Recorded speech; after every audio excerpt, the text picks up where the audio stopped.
Hey, great to be in the States and Road America catching up, man. It's been way too long. Yeah. Feels like you've been doing this thing for an eternity already. Yeah, it's coming up 3 years, that I've been here in America. So definitely got my feet on the ground now. Yeah, we can see. Yeah.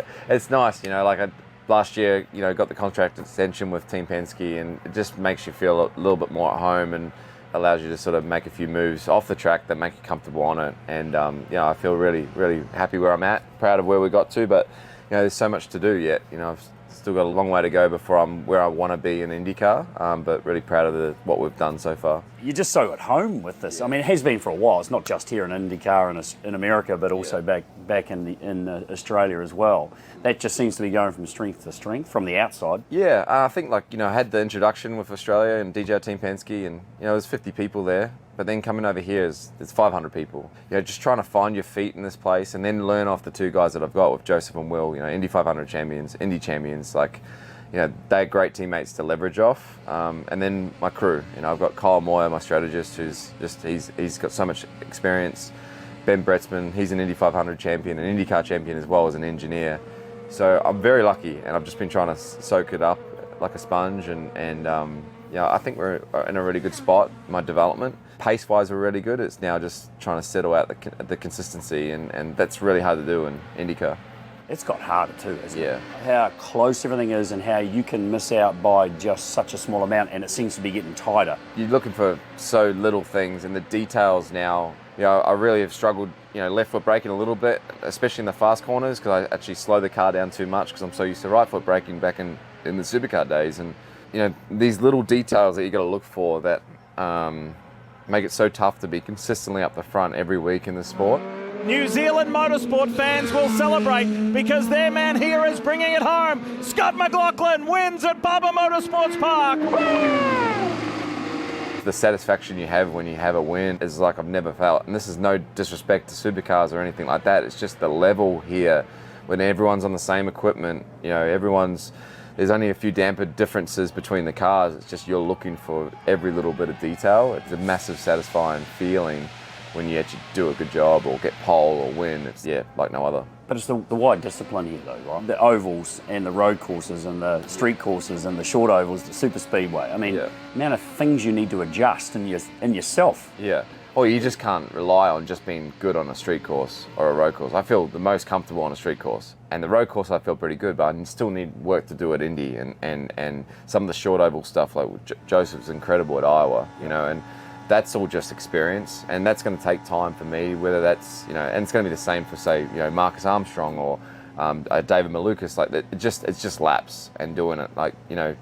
Joseph's been 12 years, 13 years in the category, and he's just finally won his first Indy 500. This stuff takes time. I probably don't have as much time as he did, but at the same time, I feel like we're on a really good trajectory, and that's from my experience in supercars and competitiveness back there. Just looking for those details. I know where I need to look, and it's a good feeling. Dead heat coming out of the pits. Advantage to Romain Grosjean on the hot tire. Scott does the right thing to defend all the way down and just goes so late on the brakes. Loses the back end. Townsend rear lock, fires him into the 28. And if neither wanted to give ground, neither wanted to yield.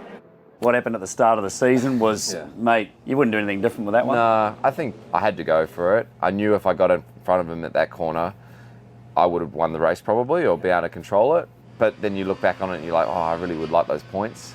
But it was that early in the season, and you've got to make that move. You've got to stand your ground. Otherwise, if he goes around the outside of me, he's going to do it all year.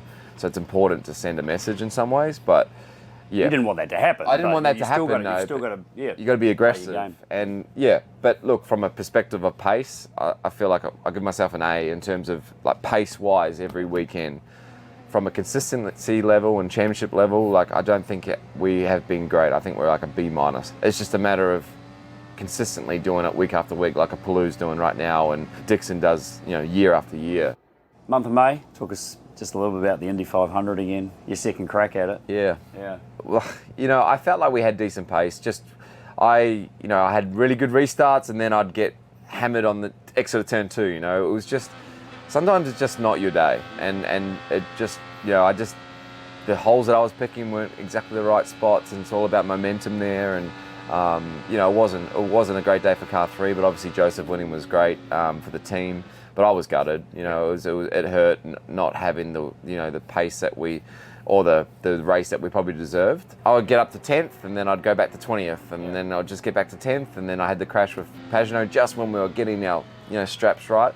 I definitely think we were probably like a 6th or 7th place car. It's so hard, you can't miss. It's like Bathurst. You have to have a perfect day. If you don't, you're out. How many Indy 500s do you reckon it'll be before you're not pinching yourself that you're driving in that race? No, never. It's never. Yeah. It's incredible. Like the feeling you have, like Gaston Alley, I highly recommend any Kiwis to come over, check it out. It's the amount of people is incredible. The feeling of driver intros, the nervousness you get, it's incredible. It's very hard. It's very hard not to be overwhelmed. It's very emotional, like pre-race. They do it well. It's very patriotic. Like it's incredible. And obviously USA, everything's big over here, and they definitely do a pretty big job with that.